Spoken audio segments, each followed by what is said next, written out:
श्री श्रीधर स्वामी पाद का एक बड़ा सुंदर भाव प्राप्त होता है। कहते हैं न निर्गुणम न सगुणम वंदे तत्प्रेम बंधनम यद बद्धम मुक्तिदम मुक्तम ब्रह्म क्रीड़ा मृगी कृतम। कहते हैं ना मैं निर्गुण की वंदना करता हूं ना मैं सगुण की वंदना करता हूं, न निर्गुणम न सगुणम वंदे तत् प्रेम बंधनम। कह रहे उस प्रेम बंधन की वंदना करता हूं, उस प्रेम बंधन की स्तुति करता हूं। यद बद्धम मुक्तिदम मुक्तम ब्रह्म क्रीड़ा मृगी कृतम। कह रहे जो सर्वतंत्र स्वतंत्र ईश्वर को भी बांध लेता है। और कैसे बांध लेता है? कह रहे ब्रह्म क्रीड़ा मृगी कृतम। तभी सूरदास गाते हैं प्रेम के बस अर्जुन रथ हाँ क्यों भूल गए ठकुराई। हरे कृष्णा भूल गए ठकुराई। ऐसी प्रीत बढ़ी वृंदावन गोपिन नाच नचाई। हरे कृष्णा गोपिन नाच नचाई। यहाँ श्री सूरदास जी का अभिप्राय ये नहीं है कि श्री कृष्ण गोपियों को नचा रहे हैं। श्री सूरदास जी कह रहे हैं गोपियां श्री कृष्ण को नचा रही हैं। ऐसी प्रीत बढ़ी वृंदावन गोपिन नाच नचाई। कह रहे वंदनीय कौन है, कौन स्तुत्य है? कह रहे प्रेम वंदनीय है, प्रेम स्तुत्य है। तो बड़ी प्रिय लगी मुझे बात। कहते हैं ना मैं निर्गुण की वंदना करता हूं ना सगुण की। जैसे हमारे श्री महाप्रभु जी कहते हैं कि मेरा आराध्य तत्व श्री कृष्ण किंवा श्री राधा नहीं, श्री राधा और श्री कृष्ण का जो मध्य का जो प्रेम है जिससे दोनों बंधे हैं, मैं उस प्रेम की वंदना करता हूं, उस प्रेम की उपासना करता हूं।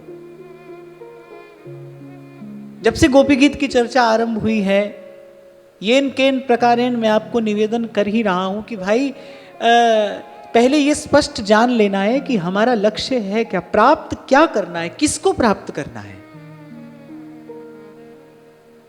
प्रेम को ही प्राप्त करना है। और मैं कहूंगा प्रेम को प्राप्त करना नहीं है, प्रेम को प्राप्त होना है।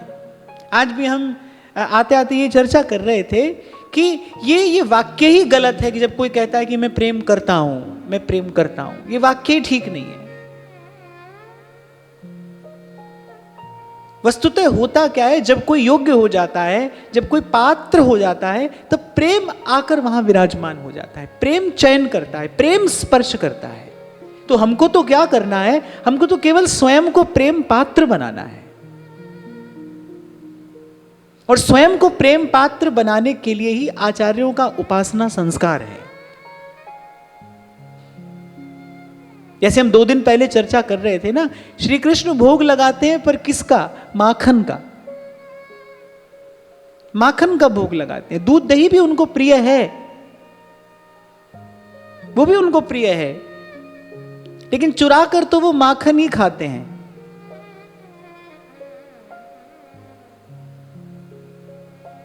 और माखन के लिए दुग्ध को एक संस्कार की आवश्यकता है। दूध को एक संस्कार से सुसंस्कृत करके माखन बनाया जाता है। ऐसी करना क्या है? करना यही है, प्रयास हमारा इसी दिशा में हो, इसी लिए हो कि भाई हमें स्वयं को, अपने हृदय को पात्र बनाना है। प्रेम का पात्र। किसका पात्र? प्रेम का पात्र। प्रेम आकर ठहर सके, प्रेम अप्रेम हमारा चयन करे। पहले भी चर्चा हुई, उपनिषद का वाक्य है, नायम आत्मा प्रवचनेन लभ्यो न मेधया न बहुना श्रुतेन यमे वैषु वृणुते तेन लभ्य।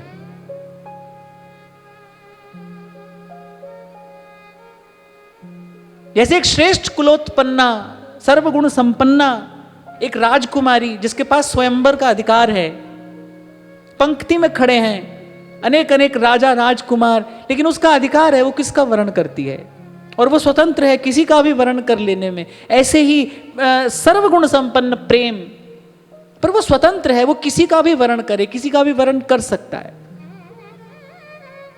और एक और बात, ये तो आपने भी जीवन में अनुभव की ही होगी, बलात् हठात अगर कुछ नहीं किया जा सकता या कराया जा सकता तो प्रेम न किया जा सकता है, हठात बलात् न कराया जा सकता है।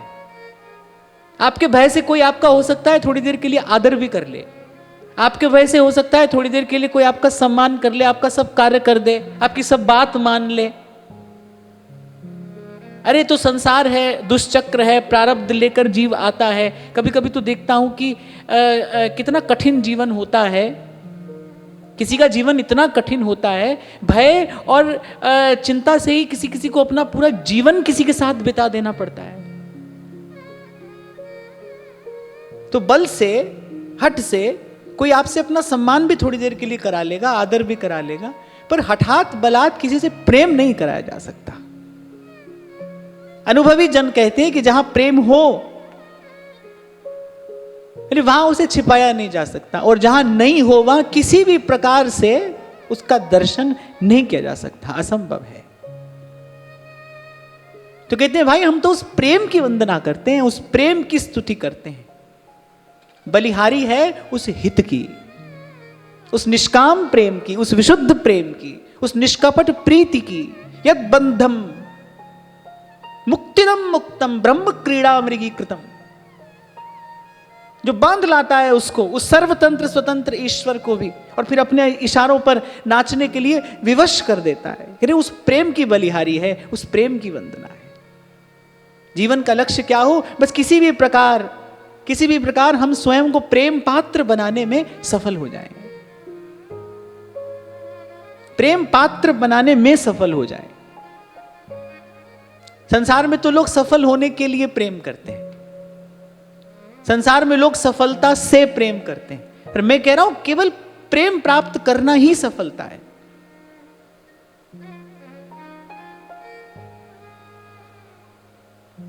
तो अनेक अनेक प्रकार से मनुहार करती हुई, अनेक अनेक प्रकार से प्रार्थना करती हुई, अनेक अनेक प्रकार से, अनेक अनेक सुंदर सुंदर मधुर मधुर नामों से अपने प्राण प्रियतम को पुकारती हुई गोपियां कह रही हैं कि हे नाथ हमारी रक्षा करिए, और हमारी रक्षा केवल आपके दर्शन से संभव है। भाव कहां सुरक्षित रहता है, प्रेम का भाव कहां सुरक्षित है? प्रेम का भाव केवल प्रियतम की सन्निधि में सुरक्षित है। थोड़ा सा मन भगवान से दूर जाए, मन में कितने कितने उत्पात होने लगते हैं। उत्पात का बीज तो पड़ ही जाता है। आप देखो जितनी भी भूल होती है वो भगवत विस्मृति में होती है। इसीलिए हनुमान जी कह रहे हैं, कह हनुमंत विपत्ति प्रभु सोई, जब तब सुमिरन भजन न होई। पुराण का वाक्य है, विपद विस्मरणम विष्णु संपन्न नारायण स्मृति। अरे भगवान बोले यही विपदा आ पड़ी, क्योंकि सब उत्पात का बीज भगवत विस्मृति में पड़ता है। जब जीव भगवान को भूलता है, फिर अनुचित करता है, अनुचित सोचता है, अनुचित विचारता है, अनुचित संकल्प करता है। भाव कहां सुरक्षित है? भगवान की सन्निधि में सुरक्षित है। प्रेम कहां सुरक्षित है? प्रियतम की सन्निधि में सुरक्षित है। और प्रियतम की सन्निधि अर्थात भले उसकी याद बनी रहे, भले प्रकट रूप में, प्रत्यक्ष रूप में वो पास ना हो, उसकी याद बनी रहे, स्मृति का तार जुड़ा रहे। उठत बैठत सोवत जागत, उठत बैठत सोवत जागत। इसलिए यहां के संतों ने तो कहा, बोले भाई यही युक्ति है कि एक शब्द हरिवंश नाम राख्यो समीप कर, फिर जाम घटी बिसरे नहीं। यह जो पर्यो मोहि सहज स्वभाव, श्री हरिवंश नाम रस चाव, और नाम सुदृढ़ भव तरन। श्री हरिवंश चंद्र शुभ नाम, सब सुख सिंधु प्रेम रस धाम, जाम घटी बिसरे नहीं। महाराज वाणी में यही तो मांग रहे हैं, नानक की अरदास सुनी जाए और केवल नाम हृदय में दीजय। दरस तेरे की प्यास मन लागी। मैं फिर से दोहरा रहा हूं, काम की बात है कि भाव सुरक्षित रहेगा, प्रेम का भाव सुरक्षित रहेगा प्रियतम की सन्निधि में, प्रियतम के आसपास प्रेम सुरक्षित रहेगा। और सन्निधि अर्थात नाम की रटन होती रहे, किसी भी प्रकार से प्रियतम की स्मृति बनी रहे, याद बनी रहे। मैं तो बार बार अनेक बार आपसे यही कहता हूं कि भाई बस याद बनी रहे। यही बात श्री महाप्रभु भी कह रहे हैं ना, भाई जहां भी जाएं, अब कर्म किया है तो उसका फल तो भोगना ही है। तो हमारा कर्म हमको कहीं ले जाए, स्वर्ग में ले जाए या नरक में ले जाए। राधिकारति निकुंज मंडली तत्र तत्र हृदय में विराजता। आपका स्मरण बना रहे। नानक की अरदास सुनी जाए, नानक की अरदास सुनी जाए, केवल नाम हृदय में दीजे। दरस तेरे की प्यास मन लागी। दरस तेरे की प्यास मन लागी। तो कितनी सुंदर बात कह रहे हैं, सहज आनंद बसे बैरागी। ये प्यास सुख रूप है। तभी ध्रुवदास जी ने कहा, जी दुख सम नहीं और सुख, सुख की गति कहे कौन। इस चर्चा में 2-3 बार मैंने आपको निवेदन किया ना कि भगवत मिलन के, भगवत दर्शन के पश्चात क्या होगा, इसका विचार न करिए। प्रयास तो पहले ये हो कि मिलन की चाह कैसे जगे, प्यास कैसे लगे, क्योंकि ये तो प्यास ही सुख रूप है। ये तो प्यास ही सब दुखों का निवारण कर देने में सक्षम है, समर्थ है। सहज आनंद बसे बैरागी।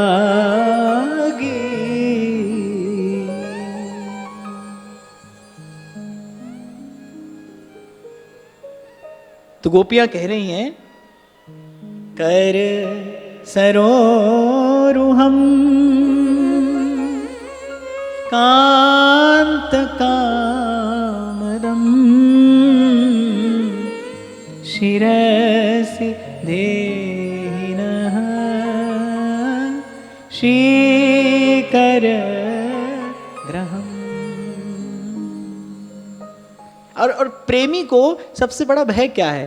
प्रियतम का बिछड़ जाना। यही प्रेमी के लिए सबसे बड़ा भय है, यही सबसे बड़ी पीड़ा है। ये मृत्यु से बड़ा कष्ट है एक प्रेमी हृदय के लिए कि प्रियतम दूर हो जाए, प्रियतम से वियोग ना हो जाए। ये भय तो रहता है। श्री महाप्रभु सुधानिधि में ऐसी प्रेम वैचित्ति का दर्शन कराते हैं। कहते अंकस्थिते भी दयिते किमपि प्रलापम हा मोहनेति मधुरम विदधत्यकस्मात्।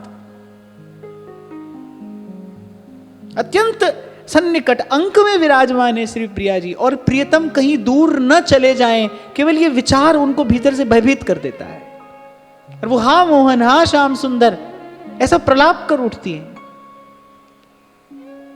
गोपियां कह रही हैं, ऐसे ही आपके विरह जन्य, आपके वियोग जन्य भय से इस समय हम आकुल व्याकुल हो रही हैं। कर सरोरुहम, हे कांत, हे सुख सागर। कांत अर्थात सुख की सीमा, सुख सागर। हे सुख सागर अपना अपना कर कमल हमारे मस्तक पर पधराइए। और कल यही हमने चर्चा को विराम दिया था कि जैसे श्री ठाकुर जी के कर कमल में वो जो 5 उंगलियां और 5 उनके 5 नख चंद्र है ना, गोपीगिरी यही है जो कामदेव के उन 5 बाणों का निवारण करने में समर्थ है। सदा सर्वकाल कोई ना कोई कामना प्राणी के हृदय को मथती रहती है, सोते जगते। इस समय भी आप यहां पर बैठे हैं तो मन बुद्धि का व्यापार तो भीतर ही भीतर चल रहा है ना। मन बुद्धि का व्यापार बंद हो जाए तो परम शांति को जीव उपलब्ध हो जाए, पर सोते जगते कोई ना कोई कामना मथती रहती है। तो गोपी कह रही है कि अब और विलंब मत करिए, ऐसा ना हो कि कहीं हमारे प्राण पखेरु उड़ जाएं। किसी भी दोषी को ऐसा दंड ना दिया जाए कि दोषी का जीवन ही संकट में पड़ जाए, क्योंकि दंड का कार्य दोषी को मिटाना नहीं, दोष को मिटाना है। हम मानती हैं कि हमारा मस्तिष्क खराब हो गया था। गोपी कह रही यही तो हम आपसे चाहती हैं कि एक बार अपना ये वरद कर कमल हमारे मस्तक पर पधराइए। देखो, सारे शरीर का नियंत्रण कहां से होता है? मस्तिष्क से ही होता है ना। शरीर का कोई भी अंग अवयव थोड़ी देर के लिए मान लो काम नहीं करे तो चलेगा, मस्तिष्क काम नहीं करे तो नहीं चलेगा। सारे शरीर का नियंत्रण मस्तिष्क से ही तो हो रहा है। गोपी कह रही है वही मस्तिष्क ही, माथा ही खराब हो गया था हमारा, बुद्धि बिगड़ गई थी हमारी। बड़ी सुंदर बात गोस्वामी जी कह रहे हैं, काल दंड ले काहू न मारा। मेरे समय किसी को डंडा लेकर नहीं मारता है, केवल बुद्धि बिगाड़ देता है। बुद्धि बिगड़ जाती है, गलत सही लगने लगता है। एक बात मैं कहता हुआ आगे बढ़ूं, गलती हो जाए कोई बात नहीं, होती रही है और होती रहेगी, और कोई भी ऐसा कह ही नहीं सकता कि अब मुझसे गलती नहीं होगी। ऐसा कोई नहीं है, कोई नहीं कह सकता है। कभी भी हो जाएगी गलती, हो सकती है, पर ध्यान रखना कि गलत सही ना लगने लगे। गलत करते करते हम वहां न पहुंच जाएं कि हमको गलत सही लगने लगे। गलत सही लगने लगा माने गलत स्वभाव बन गया। और किसी भी चीज से मुक्त हो जाना संभव है, अपने स्वभाव से मुक्त होना संभव नहीं है। देखो ठाकुर जी की ओर देखो, अपने स्वभाव से ही तो विवश है ना वो। कैसा भी पापी दुरात्मा कैसा भी आए, करुण होकर वो एक बार पुकारे, उनका स्वभाव है विगलित हो जाते हैं, वो कृपा करने को आतुर हो जाते हैं, तत्पर तो है ही कृपा करने को। सन्मुख होई जीव मोहि जब ही, जन्म कोटि अघ नास ही तब ही। स्वभाव ही तो है उनका कि वो पात्र अपात्र का विचार ही नहीं करते, बरसा देते हैं अपनी कृपा का जल। किसी भी चीज से मुक्त हो जाना संभव है, ध्यान रखना, पर अपने स्वभाव से मुक्त होना संभव नहीं है। पहले भी शायद कभी एक उदाहरण दिया था मैंने आपको कि लहसुन की फली को गुलाब के इत्र में आप डुबो दो, वो ऊपर ऊपर से गुलाब की खुशबू तो ले लेगी, लेकिन अपनी दुर्गंध नहीं छोड़ेगी। वो दुर्गंध तो उसमें है। तो ध्यान रखना कि अनुचित करते करते हम वहां ना पहुंच जाएं कि हमको अनुचित सही लगने लगे, हमको गलत ही ठीक लगने लगे, गलत हमारा स्वभाव ना बन जाए। कल भी आपको मैंने कहा था कि इस भ्रम में न रहना कि साथ कुछ नहीं आया कुछ नहीं जाएगा। नहीं, आपका मन साथ आया है, आपका स्वभाव आपके साथ आया है और वो साथ जाएगा। एक ही माता पिता के संयोग से उत्पन्न होने वाली संतान, एक बालक बिल्कुल शांत होता है, एक महाक्रोधी होता है। ऐसा क्यों होता है? क्योंकि जीव अपना प्रारब्ध, अपना संस्कार अपने साथ लाया है, पीछे से लाया है और आगे तक जाएगा। और ये कब तक चलता है, ये व्यापार कब तक चलता है? जब तक जीव को भगवत चरणारविंद रूपी परम विश्राम नहीं मिल जाता, तब तक ये सब चलता है, तब तक इससे मुक्ति संभव नहीं है। मुक्ति किससे कहते हैं? किसे कहते हैं मुक्ति? क्या है मुक्त होना? ये जो अनुचित अवांछित हमारे साथ लग गया है, लिपट गया है, चिपक गया है, इसी से मुक्त होना ही तो मुक्ति है।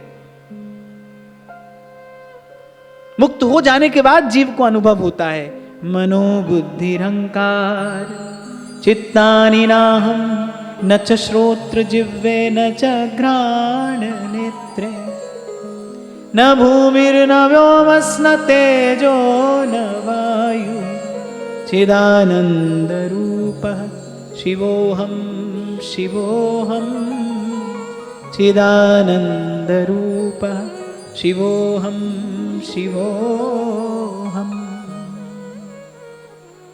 इसलिए जहां आरंभ में मैंने आपको कहा कि हमको उपासना के संस्कार से सुसंस्कृत होने की आवश्यकता है।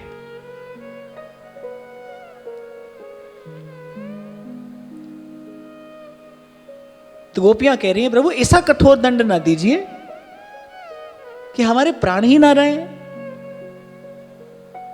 आप क्या जाने हमारे मन की स्थिति क्या है। गोपिका आप तो श्रीकर ग्रहम हैं, आप तो लक्ष्मीपति हैं, आप तो श्रीनाथ हैं।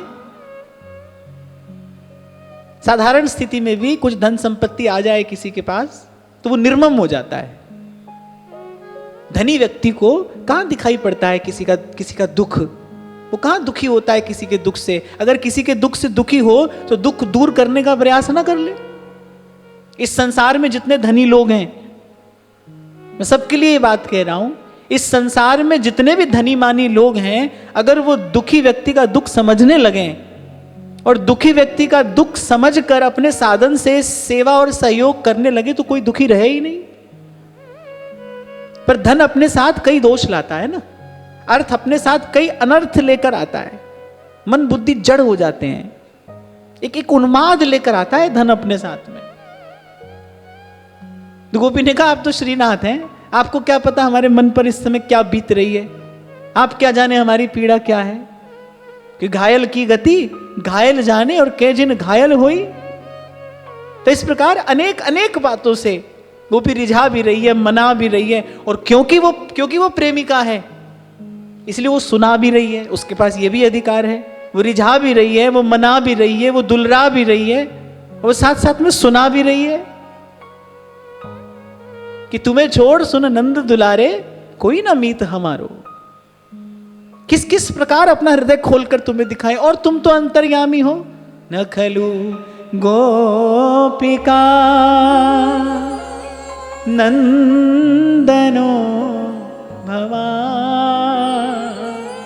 अखिल देहिना अंतरा।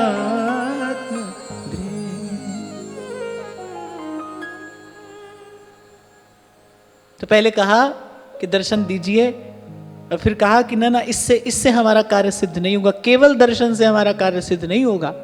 भूख लगी हो और तीव्र क्षुधा हो, तेज भूख लगी हो, तो भोजन को देखने से क्या होता है। तेज भूख लगी हो और कोई कहे कि सिर्फ भोजन को देख लो तो क्या होगा, व्याकुलता और बढ़ेगी ना। क्षुधा जन्य जो व्याकुलता है वो और बढ़ जाएगी। वो भी गिरी यही दशा है हमारी। आपके दर्शन की तीव्र पिपासा है। और आप श्री कृष्ण का एक एक अंग क्या है, कह रहे अमृत का सिंधु है। और आप ये अमृत सिंधु हमको दूर से दिखाएंगे तो हमारी तो प्रेम पिपासा और वो पिपासा जन्य व्याकुलता और बढ़ जाएगी। इसलिए केवल दर्शन नहीं, शिरसिधे हिना श्रीकर ग्रहम। और फिर एक और बात जिसकी हमने कल विस्तार से चर्चा करने की चेष्टा की कि गोपी कह रही है आपका जो ये कर कमल है ना, ये कामनाओं को दलन करने में समर्थ है। सूरज की गर्मी से तपते हुए तन को जो मिल जाए तरुवर की छाया, ऐसा सुख मिलता है जब प्रभु का कर कमल जीव के मस्तक पर आकर पड़ता है। सिर ऊपर कर तार्यो कृपा कटाक्ष अवलोकन कीनो दास को दुख बिदार्यो। तो अपना कर कमल हमारे मस्तक पर पधराइए। आगे गोपी कहती है ब्रज जनार्तिहन वीर योषिता निज जन स्मय ध्वंसन स्मित भज सखे भव किंकरी स्मनो जल रुहाननम चारुदर्शये।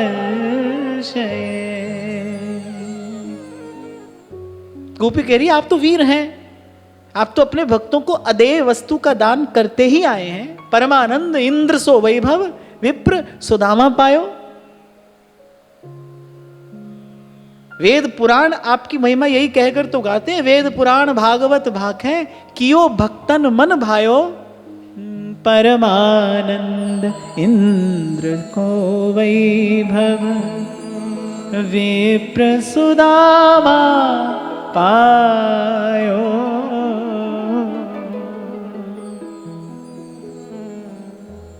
आप तो वीर हैं। और फिर गोपी कह रही ब्रज जनार्तिहन, और ब्रज जनों की आरती उनके दुख का निवारण करने वाले हैं। या बार बार गोपी एक बात का स्मरण तो करा रही है, ठीक नहीं कर रहे हैं आप, हम आपकी निज जन हैं। गोपी बार बार वास्ता दे रही है। वहीं से आरंभ किया था गोपी ने। जय घोष कहां से किया, किसका किया? जयति तेधिकम जन्मना व्रज। धाम के जय घोष से ही ये प्रेम गीत आरंभ हुआ। और बार बार गोपी प्रत्यक्ष अप्रत्यक्ष रूप से स्मरण दिला रही है कि हम ब्रजवासी हैं, हम आपके निज जन हैं। कैसे देख रहे हैं आप हमारा दुख? हमारे दुख को दूर करना तो आपका व्रत है, आपका संकल्प है। और इस प्रकार ऐसी असह्य पीड़ा में आप हमें देखकर किस प्रकार शांत हैं, किस प्रकार स्थिर हैं, कैसे धीरज धारण किए हैं। ब्रज जनार्तिहन, जैसे किसी व्यक्ति से धन लेना हो, चंदा लेने वाले लोग जो जाते हैं ना, वैसे 1 मिनट में 100 बार कहेंगे सेठ जी सेठ जी सेठ जी सेठ जी, आप तो ऐसे, आप तो वैसे, आप तो ऐसे, आप तो वैसे। जिससे जो वस्तु लेनी हो, यही शिष्टाचार है, यही नीति है, यही कुशलता है कि वैसा ही संबोधन उसको दिया जाए, वैसी बात, वैसी चेष्टा उसके निकट जाकर की जाए जिससे उसका हृदय थोड़ा द्रवीभूत हो। तो गोपियां कह रही आप तो ब्रज जनार्तिहन हैं, ब्रज जनों की आरती का सदा से ही हरण करते आए हैं, ब्रजवासियों की सदा रक्षा करते आए हैं। और फिर वीर हैं। वीर माने जो अधेय वस्तु भी दे दे, जो अपने पुरुषार्थ से अर्जित करके अधेय वस्तु भी दे दे। आप अधेय वस्तु का दान करने वाले हैं, माने जो वस्तु देने योग्य ना हो आप वो भी देते हैं। और मैं तो सदा कहता हूं ना कि मांगो उसी से जो दे खुशी से। सबसे पहले तो जो प्रसन्नता से दे, और फिर कहे ना किसी से। आप ऐसे ही तो हैं, आपका दान ऐसा ही है। भक्त के पाप चुराकर आप उसे परमानंद प्रदान करने वाले हैं। आप जैसा देने वाला और कौन है? आप जैसा दाता और कौन है? और अगर सत्य की दृष्टि से विचार करो, सिद्धांत की दृष्टि से देखो, तो फिर तो दाता एक राम। दाता है ही एक, दूसरा कोई है ही नहीं। कर्ता भी एक है और दाता भी एक है, बाकी सब लेने वाले हैं। ब्रह्मा जी भी प्रभु से ही शक्ति, सामर्थ्य, आशीर्वाद प्राप्त करके ही तो सृष्टि रचना के कार्य में प्रवृत्त होते हैं। संसार की रचना प्रभु से शक्ति, आशीर्वाद लेकर ही तो करते हैं। जो कर रहा है कहीं, वो प्रभु की शक्ति, प्रभु के ही बल से कर रहा है। आप ही एकमात्र दाता है, आप ही एकमात्र कर्ता है। और फिर ज्ञान की दृष्टि से देखो तो वो कह रहे आप ही एकमात्र भोक्ता भी हैं, आपके अतिरिक्त दूसरा कोई है ही नहीं, कुछ है ही नहीं। तो व्रज जनार्तिहन वीर योषिता निज जन स्मय ध्वंसन स्मित। श्री ठाकुर जी ने कहा ये जो इतना रोना गाना कर रही हो, ये जो इतना प्रलाप यहां पर आकर कर रही हो और बार बार मुझी से कह रही हो कि आप ऐसे हैं, आप वैसे हैं, बोले ये जो मैं छिपा, जो मैं अंतर्हित हुआ, इसमें मेरा दोष है? तुम्ही को गर्व हो गया था और अभिमानी के निकट तो मैं रहता नहीं। एक ये बात है जो भगवान को असह्य है। गीता में भी भगवान ने कहा अभिमानी के निकट भगवान नहीं रह सकते। इसलिए 2 दिन पहले मैंने आपसे कहा था कि कभी भी आत्म प्रचार नहीं करना, आत्म प्रतिष्ठा नहीं चाहना। आत्म प्रतिष्ठा केवल अहंकार का ही पोषण करने वाली है, और अहंकार के निकट प्रेम नहीं रहता, रह नहीं सकता। जहां राम तहां काम नहीं, जहां काम नहीं राम।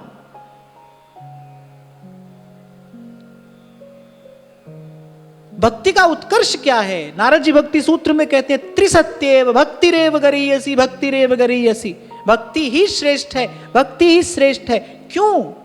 क्योंकि अन्य किसी भी साधन में अहंकार आने की संभावना होती है, और अहंकार आ ही जाता है। हम उस दिन भी बात कर रहे थे, आप आज कोई संकल्प लो और 5-10 साल उसको निभाओ, तो आप देखना 5-10 साल वो व्रत निभाने के साथ साथ कुछ और भी आएगा आपके भीतर कि हाँ भाई मैंने देखो ये व्रत निभाया है। आप बच नहीं सकते इससे, ये मानव मन है। केवल भक्ति है, केवल भक्ति है जो इस दुर्गुण से बचाए रखती है। और कैसे बचाए रखती है? क्योंकि भगवान अपने भक्त में ये दुर्गुण आने नहीं देते। कहा है ना प्रभु ने, जिमि बालक राखे महतारी, करऊं सदा तिन्हकी रखवारी। ऐसा नहीं भगवान केवल शत्रु और संकट से रक्षा करते हैं, भगवान दोष और दुर्गुण से भी रक्षा करते हैं। भक्त की रक्षा भगवान दोष से भी करते हैं, दुर्गुण से भी करते हैं। अहंकार तो बिल्कुल नहीं आने देते, भक्त के हृदय में अहंकार नहीं आने देते।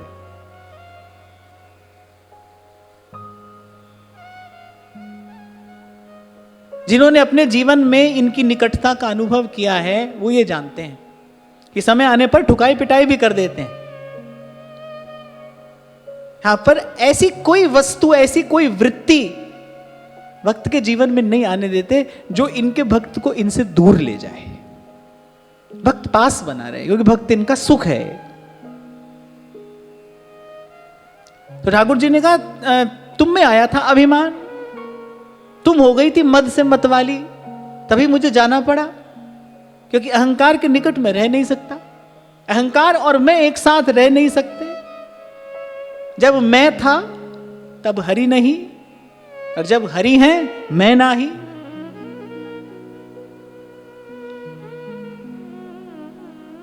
तो गोपियों ने कहा कि चलो थोड़ा सा अहंकार हम में आ ही गया था, तो उसके लिए इस प्रकार अंतर ध्यान होने की क्या आवश्यकता थी? गोपी ने कहा कि किसी का भी अहंकार तो केवल आपकी एक मंद स्मित से दूर हो जाता है। श्रीमद् भागवत कहती हैं, हासो जनोन्मादकारी च माया। श्री कृष्ण का हास ही माया है। अरे आपका जो वो मंद सा मुस्कुरा देना है ना, अरे किसी का भी दर्प चूर चूर हो जाता है आपकी मुस्कान देखकर।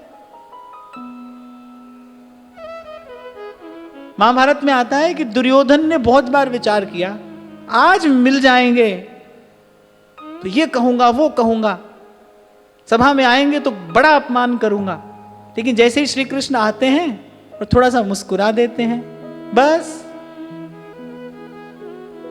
कोई भी कलुषित भाव श्री कृष्ण की मुस्कान के सामने रह ही नहीं सकता। तभी ब्रज के रसिक कहते हैं, तेरी मंद मंद मुस्कनिया पे, तेरी मंद मंद मुस्कनिया पे, बलिहार प्यारे जू, बलिहार प्यारे जू, मैं बलिहार प्यारे जू,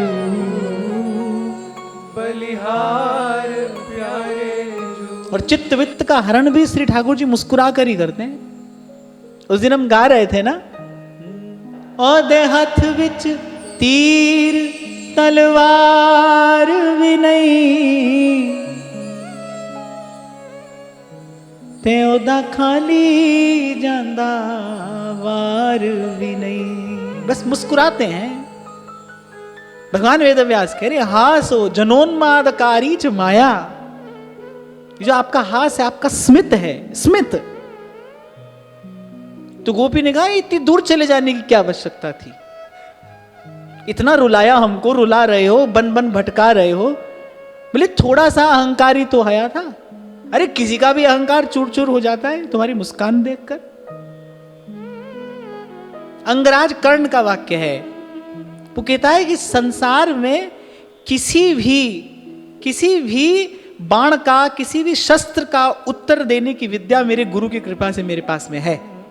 मैं किसी भी अस्त्र शस्त्र का उत्तर दे देने में समर्थ हूं, लेकिन द्वारिकाधीश जब सन्मुख खड़े होकर मुस्कुराते हैं तब मैं निष्प्राण हो जाता हूं, निस्तेज हो जाता हूं। मेरी सारी विद्या, मेरा सारा शौर्य पराक्रम, मेरी सारी वीरता जाने कहां चली जाती है जब वो सामने खड़े होकर एक बार मुस्कुरा देते हैं।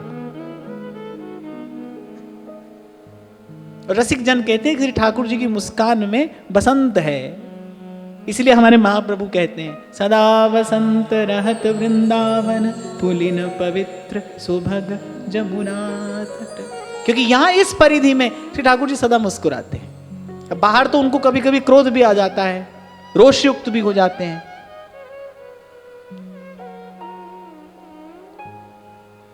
क्रोध से नेत्र लाल हो गए। भीष्म पितामह ने शस्त्र धारण करा दिया, कूद पड़े रथ से भगवान। तो बाहर तो अनुग्रह भी होता है, निग्रह भी होता है, पुरस्कार भी देते हैं, दंड भी देते हैं, प्रेम भी करते हैं, क्रोध भी करते हैं, पर यहां ब्रज की सीमा में, और उसमें भी वृंदारण्य निकुंज सीमसु, यहां तो सदा ही मुस्कुराते हैं, सदा बसंत रहत वृंदावन, यहां तो सदा ही मुस्कुराते हैं। क्यों?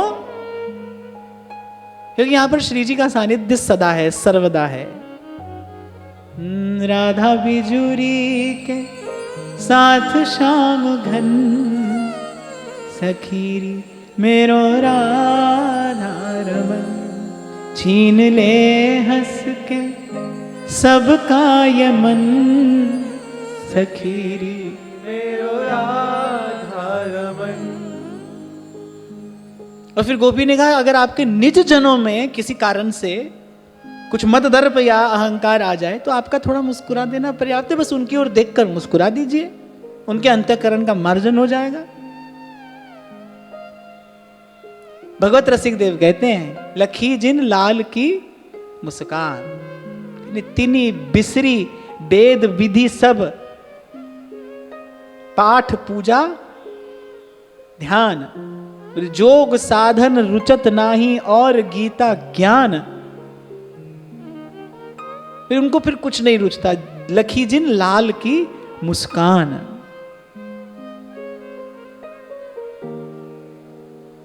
प्रातः स्मरणीय श्री अखंडानंद जी महाराज कहते थे ये बात, कभी बहुत ऐसे मन में उच्चाटन हो जाता है ना, कभी कभी बड़ा नीरस हो जाता है मन, कहीं भी मन नहीं लगता, किसी भी प्रकार से मन को धीरज नहीं आता, तो कहते थे उस समय बस श्री कृष्ण का नाम लेते लेते बस श्री कृष्ण की मंद मुस्कान का ध्यान करना चाहिए।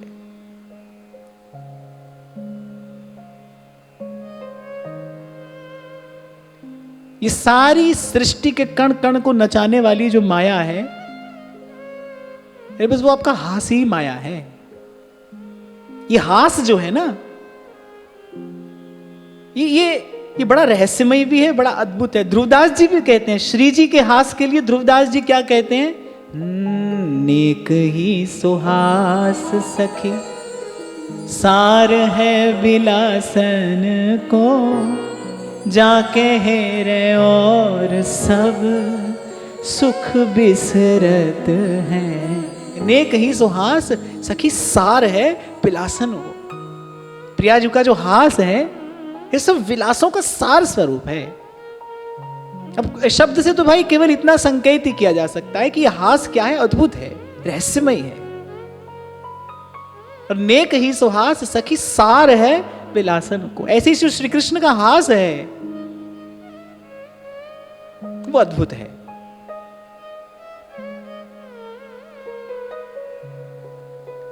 तो फिर आगे कहती है गोपी, भज सखे भव। अब बड़ी उल्टी बात कह दी, बोले अब तुम हमारा भजन करो, भज सखे। अच्छा, भज के साथ सखे कहा, सखा माने मित्र। अच्छा, व्यवहारिक भाषा में मित्र को क्या कहते हैं? ऐसे बोलचाल की भाषा में क्या कहते हैं मित्र को? दोस्त कहते हैं ना। अब देखो ये शब्द बड़ा अच्छा है, दोस्त में दो शब्द है, दो स्तर। कह रहे जब दो लोग एक स्तर पर आते हैं, यानी जब बराबर हो गए, जब ऊंच नीच का भेद नहीं रहा, मित्रता में भेद नहीं होता, अगर हो भी तो पहले रहता है, पर मित्रता के बाद भेद नहीं रहता। अगर मित्रता के बाद भी भेद बना है तो फिर मित्रता नहीं है। तो गोपी ने यहां पर सख शब्द का प्रयोग किया है और बड़ा विचारपूर्ण यह प्रयोग है। गोपी कह रही है हमारा भजन करो, और कैसे? क्योंकि तुम हमारे सखा हो, तो जैसे हम तुम्हारा भजन करती हैं वैसे तुम हमारा भजन करो। अच्छा, भजन का अर्थ क्या है?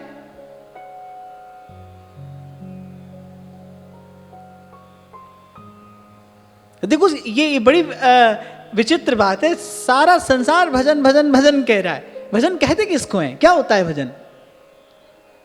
अगर हम संस्कृत वाङ्मय की दृष्टि से देखें ना, तो भज सेवायाम,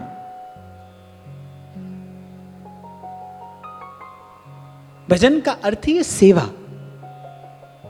सेवा में तीन बात होती है।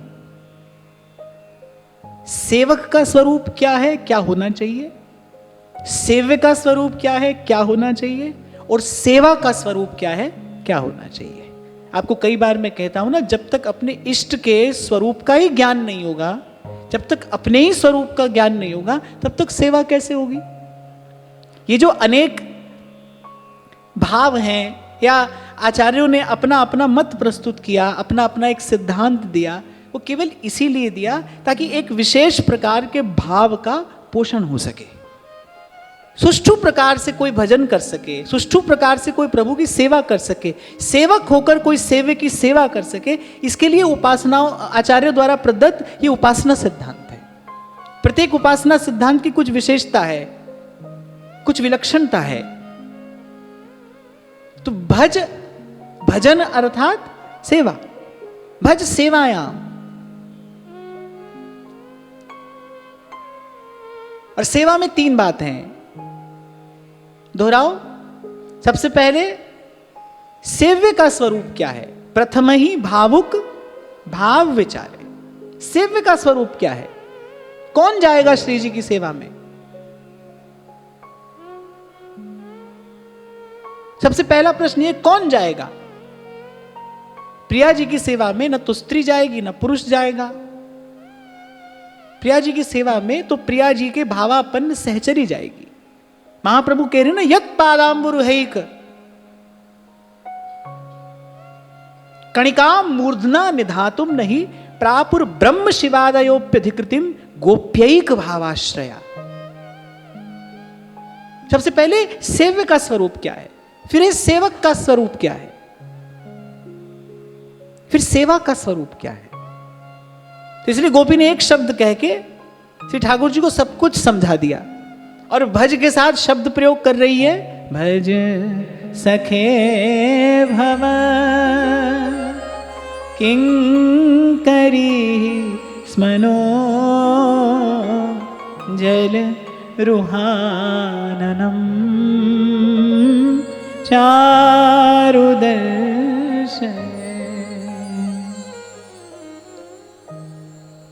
ऐसी बात आपको अन्यत्र कहीं पढ़ने को, देखने को, सुनने को नहीं मिलेगी। गोपी कह रही है अब आप हमारा भजन करो।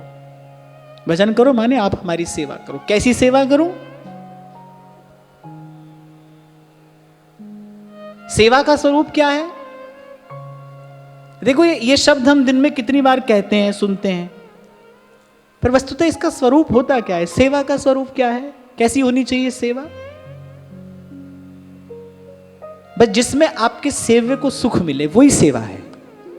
कोई क्रिया विशेष का नाम सेवा नहीं है। जिसमें सेव्य को सुख मिले वो सेवा है। ठाकुर जी ने कहा बात तो बड़ी उल्टी कह रही हो, पर फिर भी बताओ मैं तुम्हारी क्या सेवा करूं? तो गोपी कह रही है जल रुहाननम चारु दर्शये, आप हमें दर्शन दीजिए, बस यही हमारी सेवा है। सेवा का अर्थ ही है जिसमें सेव्य को सुख हो। आप हमारे सेव्य हैं, हम आपकी सेव्य हैं, हम आपकी सेविकाएं हैं, आप हमारे सेवक हैं। आपके हमारे मध्य में ये सेवा है, हम आपकी वैसी सेवा करें जिससे आपको सुख हो। गोपियों ने कहा ये जो हम श्रृंगार करती हैं, हम जानती हैं कि इसका दर्शन करके आप सुखी होते हैं। गोपी श्रृंगार करती है, कृष्ण प्रीत्यर्थ करती है। उसके श्रृंगार के मूल में क्या है? श्री कृष्ण का सुख है, श्री कृष्ण के सुख का विचार है। इसीलिए गोपी के श्रृंगार की चर्चा कोई साधारण लौकिक श्रृंगार की चर्चा नहीं है। एक बार श्री डोंगरे जी महाराज से किसी ने कह दी थी ये बात कि आप व्यासपीठ से ये गोपी के श्रृंगार की ऐसी चर्चा क्यों करते हैं?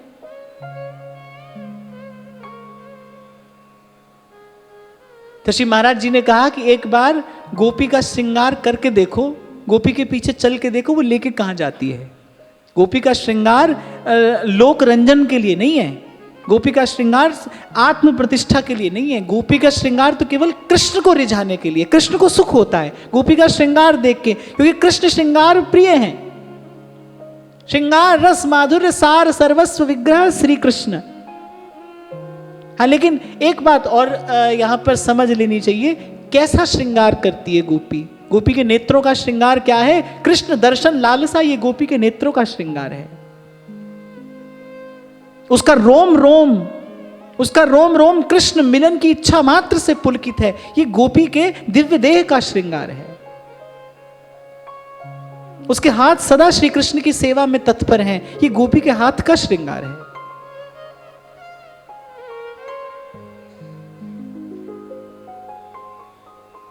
तो गोपी ने कहा हमारी सेवा तो इतने से हो जाएगी, जल रुहाननम चारु दर्शन।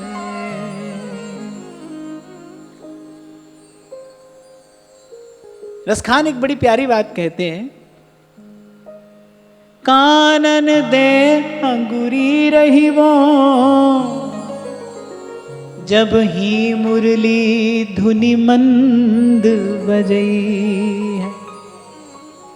मोहनी तानन सोरस खान, अटाचड़ गोधन गई है तो गई है। टेर कहो सगरे ब्रज लोगन, अरि काल कोई कितनो समझई है। माई रिवा मुख की मुस्कान, संभारी न जई है, न जई है, न जई है। संभारी न जई है, न जई है, न जई है। मैं बलिहार प्यारे जू, बलिहार प्यारे जू। स्वनाम धन्य श्री गोस्वामी हरिराय जी महाप्रभु एक बड़ी सुंदर बात कहते हैं। कहते हैं श्री कृष्ण का भजन करने वाले दो प्रकार के भावुक हैं। एक तो जिनका भाव बड़ा शीतल है, उनकी निष्ठा तो श्री कृष्ण के चरणारविंद में है, वो सदा श्री कृष्ण के चरण का ही दर्शन, चरण का ही स्मरण चाहते हैं। या फिर समझ लो जिनकी भावना दास्य भावना है, वो सदा स्वामी के चरणारविंद के दर्शन में ही सुखी हैं। बोले उनका भाव तो बड़ा शीतल है। पर कुछ भावुक ऐसे हैं जिनकी भावना थोड़ी उष्म है, उष्मता लिए है। बोले वो आसक्त हैं श्री कृष्ण के मुख चंद्र की माधुरी में, वो श्री कृष्ण के मुख चंद्र की माधुरी में आसक्त हैं। एक बात मैं आपको बताऊं, ना कराने योग्य कार्य आसक्ति करा लेती है।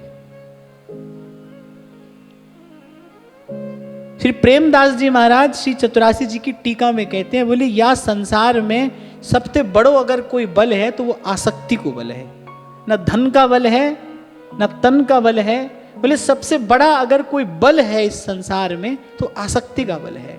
बोले आसक्ति ना कराने योग्य कार्य भी करा लेती है। आप देखो संसार में कोई किसी में आसक्त हो जाए, देखो सब मान मर्यादा तोड़कर, और वो मान मर्यादा चाहे दैहिक हो या लौकिक हो, सामाजिक हो, व्यवहारिक हो, वो सब प्रकार की मान मर्यादा तोड़कर अपने आसज्य का कार्य सिद्ध करता है। ये बल किसका है? ये आसक्ति का बल है।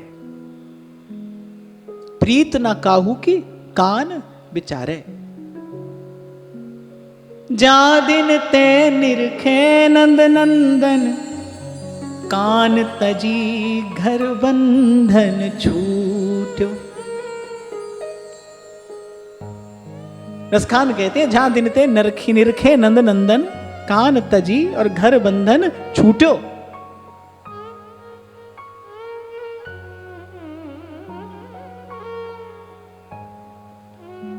संसार में आसक्ति कहीं से कोई ऐसा बल, ऐसी शक्ति दे देती है कि जो कार्य असाध्य हो वो भी सिद्ध हो जाता है। और अगर श्री कृष्ण में आसक्ति हो जाए तो फिर बड़ा सहज है, बड़ा स्वाभाविक है श्री मीराबाई सा का ये गा देना, राणा जी रूठे मारो कहीं कर ले सी, मैं तो हरि गुण गा श्यारी माई। राम नाम रो जहाज चिलास्या और भव सागर तिर जास्या री माई। भावे कोई निंदो भावे कोई बंदो, गुण गोविंद जी रागास्या। जी मार्ग सब संत गया छे, वी मार्ग में जास्या। मीरा रंग लाग्यो हो नाम हरि, और रंग अटक पड़ी। गिरधर धनी धनी मेरे गिरधर, मात पिता सुत भाई। गिरधर धनी धनी मेरे गिरधर, मात पिता सुत भाई। गिरधर धनी धनी मेरे गिरधर, मात पिता सुत भाई।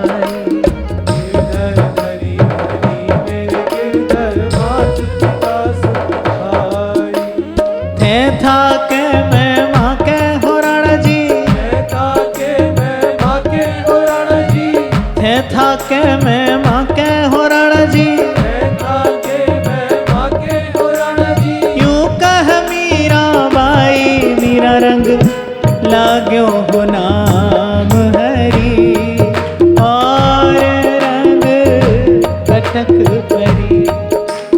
मीरा रंग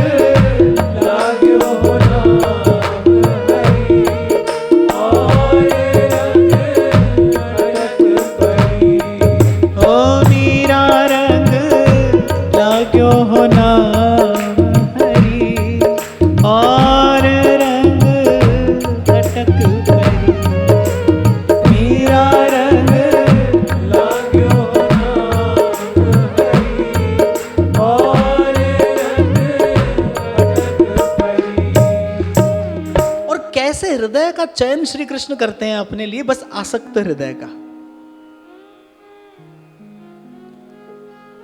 मैं बहुत संभल कर बोल रहा हूं और बड़ी विनम्रता पूर्वक की कह रहा हूं, अगर आप कर सको तो यहां भी अगर किसी से प्रेम करना तो निस्वार्थ निष्कपट करना,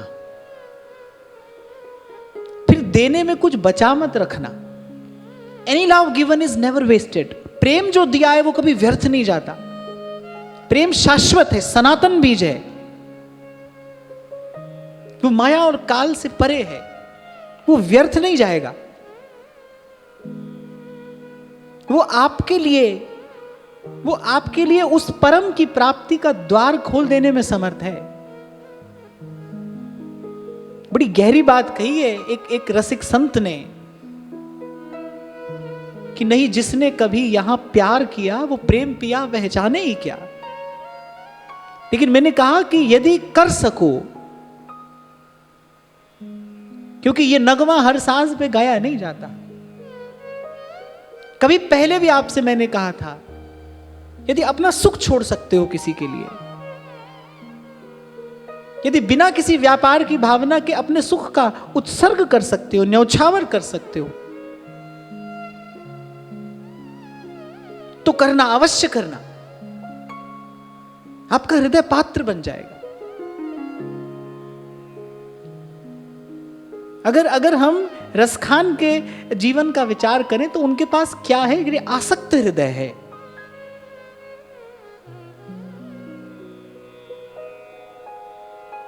जा दिन ते निरखे नंद नंदन, कान तजी घर बंधन छूटो। चारु बिलोकन की निसीमा,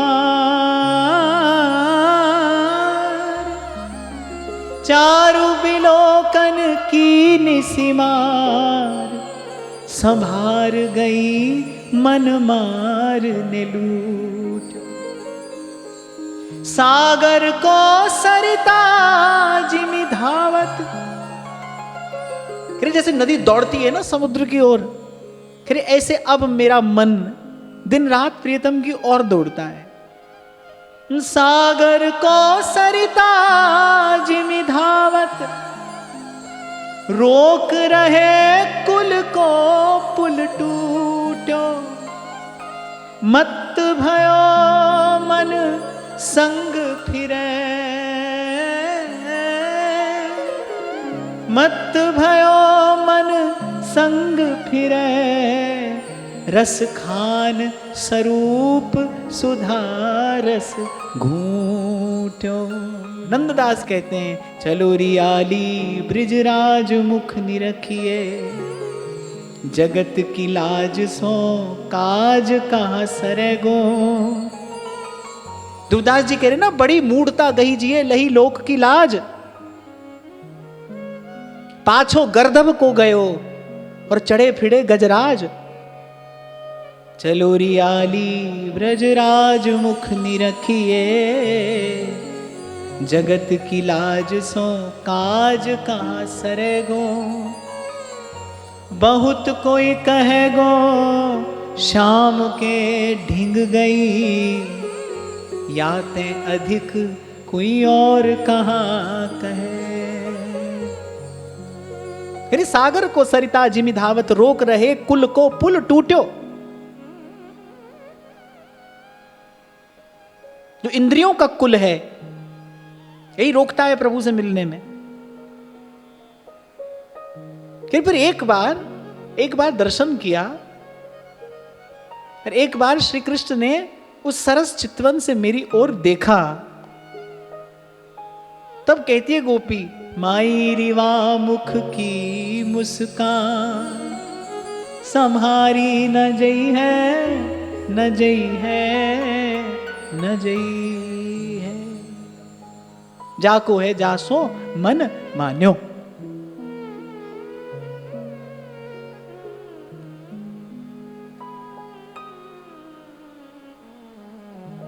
ये एक ऐसी दशा, ये एक ऐसी स्थिति है जहां फिर भला बुरा कुछ समझ में नहीं आता। बस जाको है जासो मन मान्यो।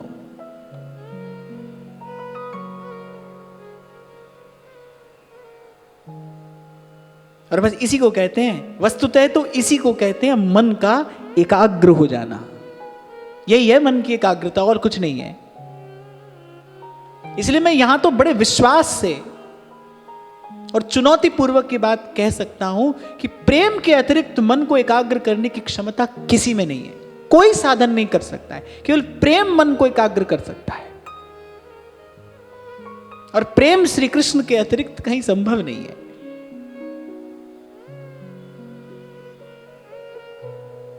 यहां प्रयास करोगे तो कुछ सीख तो लोगे। अभी मैं ही आपसे कह रहा था, वो व्यर्थ तो नहीं जाएगा, लेकिन इसकी पूर्ण सफलता प्रेम का परम आश्रय श्री कृष्ण है। कि अन्योन्य आश्रित हैं। श्री कृष्ण प्रेम के आश्रित हैं, प्रेम श्री कृष्ण के आश्रित है।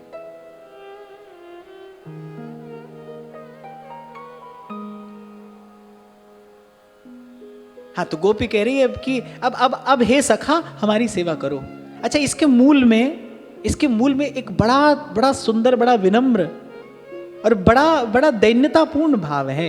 यहां जब गोपी ने कहा ना, आप हमारा भजन करिए, तो गोपी ने कहा, हमने आपका भजन करके देखा, हमारे भजन से आप हमको मिले पर बड़े अल्पकाल के लिए मिले। गोपी ने कहा, अब हमने ये समझ लिया है, अब हमने ये जान लिया है कि जीव को आपकी प्राप्ति केवल आपकी पुष्टि, आपका अनुग्रह, आपकी कृपा ही करा सकती है। इसलिए अब हम पर कृपा करिए, अब हम पर दया करिए, प्रेम भरी स्नेह भरी दृष्टि से अब आप हमारी ओर निहारिए। हमने सब देख लिया, सब समझ लिया। तो यहां मूल में कोई अन्य भावना नहीं है, कोई अन्यथा अर्थ नहीं लेना चाहिए। गोपी ने बहुत विचार कर कहा कि प्यारे, आप ही जब स्वीकार करेंगे, आप ही जब हमें अपनाएंगे तभी हमें परम विश्राम मिलेगा, तभी हमें पूर्ण विश्राम मिलेगा, आपकी कृपा। इसलिए श्रीमद् वल्लभाचार्य महाप्रभु बार बार कह रहे पोषण तद अनुग्रह, श्री कृष्ण का अनुग्रह है, अनुग्रह है श्री कृष्ण की कृपा।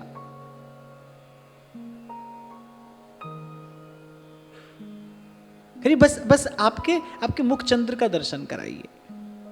और फिर गोपी कहती है कौन सा ऐसा है कि जो आपने आज तक हम जैसों पर दया न की हो, हम आपसे पहली बार ये कार्य करने को कह रही हूं, ऐसा भी नहीं है। सूरदास तो कहते हैं अजामिल गीध व्याध इन सो कहो कौन साध, पंछी को पद पढ़ात गणिका सीतारी, दीनन दुख हरण देव संतन हितकारी, दीनन दुख हरण देव संतन हितकारी। और फिर वीर कहकर गोपी ने यह भी स्मरण दिला दिया है कि जो अपात्र थे, अयोग्य थे, उनको भी परम पुरुषार्थ का दान करने का शौर्य पराक्रम केवल आप ही कर सकते हैं। नीचयूच करे मेरा गोविंद, काहू पे ना डरे ऐसी लाल तुद बिन कौन करे, ऐसी लाल तुद बिन कौन करे। और वैसे भी भाई बुद्धिमान व्यक्ति वहीं आकर तो याचना करता है जहां कुछ मिलने की संभावना हो। अगर बुद्धिमान है तो वो वहीं जाकर याचना करेगा जहां वस्तु मिलने की कुछ संभावना हो। बंजर भूमि पर कौन मूर्ख बीज डालेगा? तो गोपी कहती है हम जानती हैं आपका स्वभाव। द्रौपदी गणिका गज गीध, अजामिल जो कियो सोना निहारो। आपने कभी देखा नहीं किसी के अपराध की ओर।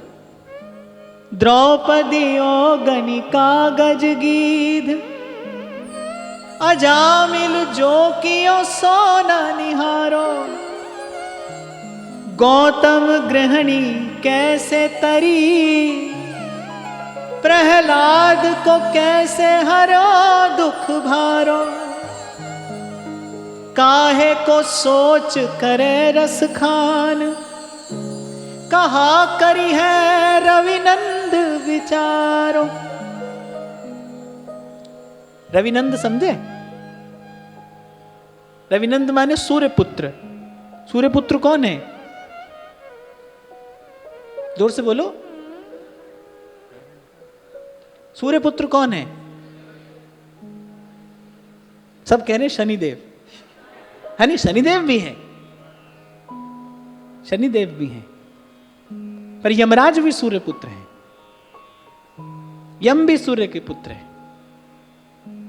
हाँ, वैसे तो बात तो आप लोग की सही है, यमराज से तो किसको डर है, वो तो मरने के बाद हिसाब किताब करेगा, पर शनिदेव का डर तो यही है। तो आपने सही कहा। तो रसखान कह रहे हैं काहे को सोच करे रस खान, कहा करी है रविनंद विचारो। और बलिहारी है भक्तों की ऐसी मस्ती पे जब वो कहते हैं कौन की संक परी है, जो माखन चाखन हारो है राखन हारो। कौन की संक परी है, जो माखन चाखन हारो है राखन हारो। जाको मीत साजन है समिया, इस जन को काहे की कमिया। हो जाकी प्रीत गोविंद स्यों लागी, हो जाकी प्रीत गोविंद स्यों लागी, दुख दर्द प्रम ताका भागी। इसलिए मुझे गुरुओं की वाणी बड़ी प्यारी है, प्राण प्यारी है। सबना गल्ला समरथ स्वामी, सो क्यों मनो बिसारे, रे मन मेरे आ सदा रहो हरि नाल, रे मन मेरे आ सदा रहो हरि नाल। सबना गल्ला समरथ स्वामी, सो क्यों मनो बिसारे, सबना गल्ला समरथ स्वामी, सो क्यों मनो बिसारे। काहे को सोच करे रसखान, कहा करी है रवि नंद विचारो, और कौन की संक परी है जो माखन चाखन हारो है। जोर से बोलो, कौन की संक परी है जो माखन चाखन हारो है, राखन हारो।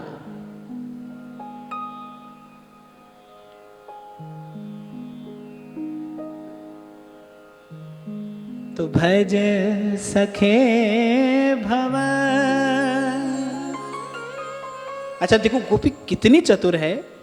यदि आप हमारे सखा हैं, हम आपकी किंकरियां हैं, माने गोपी कह रही है कि हम आपकी सेविकाएं हुई और हैं आप और हम सखा। सखा माने दो बराबर के स्तर पर खड़े हैं। तो अगर हम आपकी किंकरियां हैं तो आप हमारे क्या हुए? आप भी हमारे सेवक हुए, करिए हमारी सेवा। ठाकुर जी ने कहा कैसे करूं? अपना चंदा सा मुखड़ा दिखाए जा,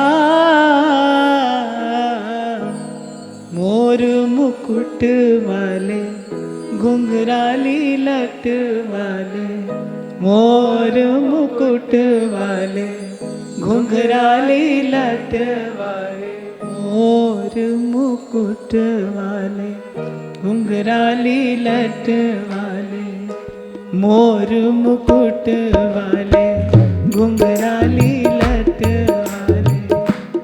अपना चंदा सा मुखड़ा दिखाए जा, चंदा सा मुखड़ा दिखाए जा, मोर मुकुट वाले घुंघराली लट वाले, मोर मुकुट वाले घुंघराली लट वाले, मोर मुकुट वाले घुंघराली लट वाले, मोर मुकुट वाले घुंघराली लट वाले। तो गोपियों की भावना, क्योंकि ये मधुर भाव है, भावना थोड़ी उष्ण है, मुखचंद्र में आ सकती है।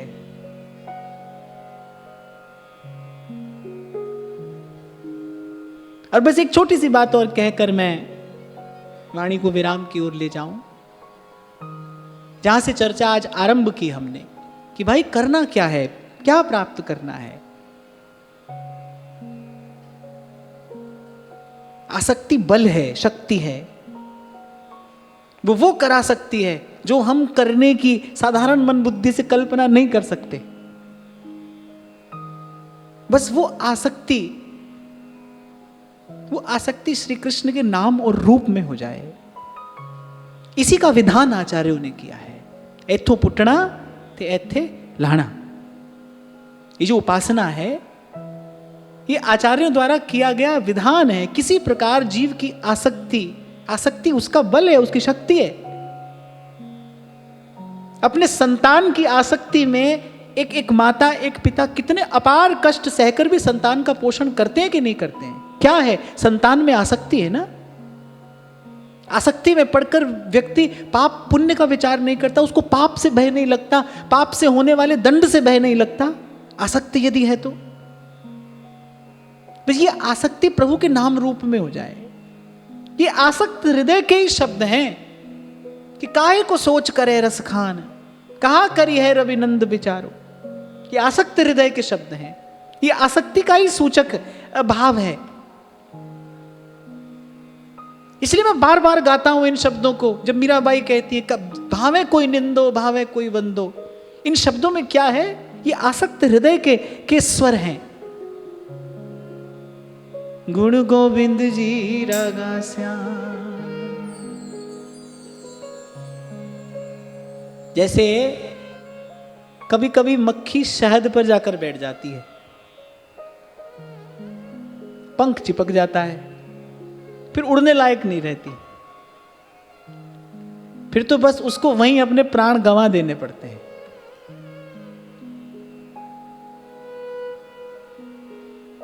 है तो हमारा भी मन मक्खी के जैसा ही, यहां उड़ता है वहां उड़ता है, यहां बैठता है वहां बैठता है।